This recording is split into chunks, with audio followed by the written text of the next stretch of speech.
Good morning and welcome to the locker room. Coach Ack here, and today's message is by a length. Today we get a 2-for-1, so let's get locked in together.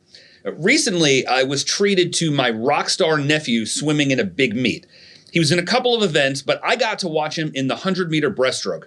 As much fun as it is watching him compete, and he is a competitor, there were two big lessons that came to mind in the 1 minute and 23 seconds it took for him to finish his race.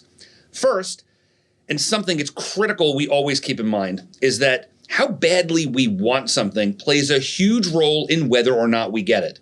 No, willpower alone won't allow me to dunk a basketball, but it could make the difference in getting the 100th of a second I need at the end of a race to win it all.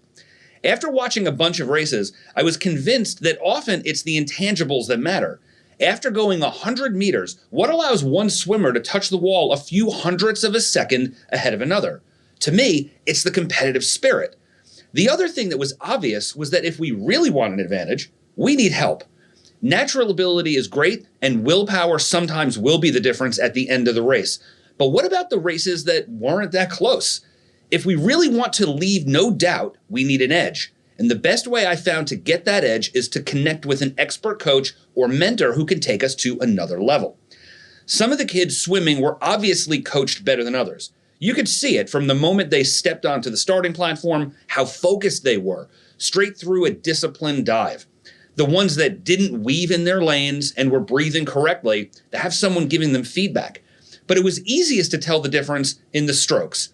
Some kids were naturally good swimmers, strong and fast, but it was hard for them to keep up with the ones that had long, smooth strokes. At the end of the race, those swimmers had big leads on the competition. As we battle in our worlds, whether in business, school, or sports, let's keep in mind that the difference between winning and coming in second can be razor thin. And it's in those moments that refusing to lose matters most. But to really win big, let's connect with a mentor who can honestly give us feedback and work with us to make us even sharper. Because it's when we're growing and improving that we're also living our very best life. Thanks for joining me in the locker room today, guys. We'll see you next time. Make it an amazing day.